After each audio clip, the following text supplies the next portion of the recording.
கிறிஸ்துவில் அன்பு சகோதர சகோதரிகளே, உங்கள் அனைவருக்கும் இனிய வணக்கம். இன்று பிப்ரவரி 10, பொதுக்காலம் 5ஆம் வாரம், வெள்ளி. எவரது குற்றம் மன்னிக்கப்பட்டதோ அவர் பேறு பெற்றவர். புனித மார்க் எழுதிய நற்செய்தி அதிகாரம் 7 வார்த்தைகள் 31 முதல் 37 வரை. இயேசு தீர்ப்பகுதியை விட்டு சீதோன் வழியாக சென்று தெக்கப்பொலி பகுதி நடுவே வந்து கலிலேய கடலை அடைந்தார். காது கேளாதவரும் திக்கி பேசுபவருமான ஒருவரை சிலர் அவரிடம் கொண்டு வந்து அவர் மீது கை வைத்து குணமாக்குமாறு அவரை வேண்டிக் கொண்டனர். இயேசு அவரை கூட்டத்திலிருந்து தனியே அழைத்து சென்று தம் விரல்களை அவர் காதுகளில் இட்டு உமிழ்நீரால் அவர் நாவை தொட்டார். பிறகு வானத்தை அண்ணார்ந்து பார்த்து பெருமூச்சு விட்டு அவனை நோக்கி, எப்பத்தா, அதாவது திறக்கப்படு என்றார். உடனே அவருடைய காதுகள் திறக்கப்பட்டன, நாவும் கட்டவிழ்ந்தது. அவர் தெளிவாக பேசினார்.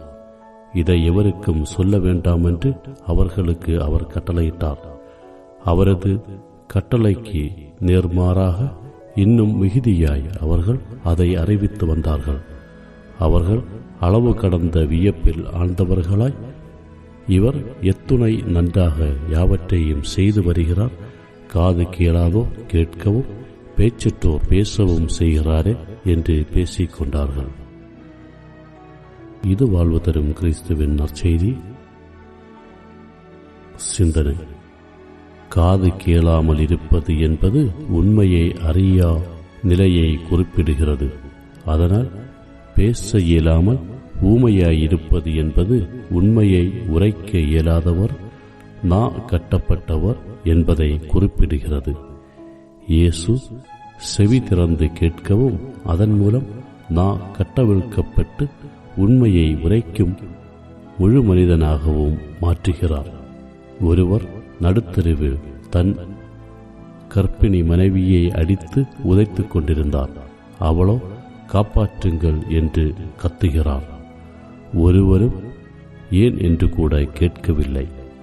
நமக்கு ஏன் வம்பு என்று ஒதுங்கி நின்று வேடிக்கை பார்த்து கொண்டிருந்தனர். இதுபோன்று எழும் அவல குரலுக்கு செவிமடுப்பது எப்போது? சமுதாயத்தில் நடக்கும் அடக்குமுறைகளை, அநியாயங்களை வேடிக்கை பார்ப்பவர்கள் உண்மைக்கு குரல் கொடுப்பது எப்போது? இயேசு இன்று நம் செவிகளை உண்மையை அறிய திறக்கவும் அதன் மூலம் உண்மைக்கு குரல் கொடுக்கவும் அழைக்கிறார். ஆமென். இந்த நாள் இனிய நாளாய் அமைய நல்வாழ்த்துக்கள்.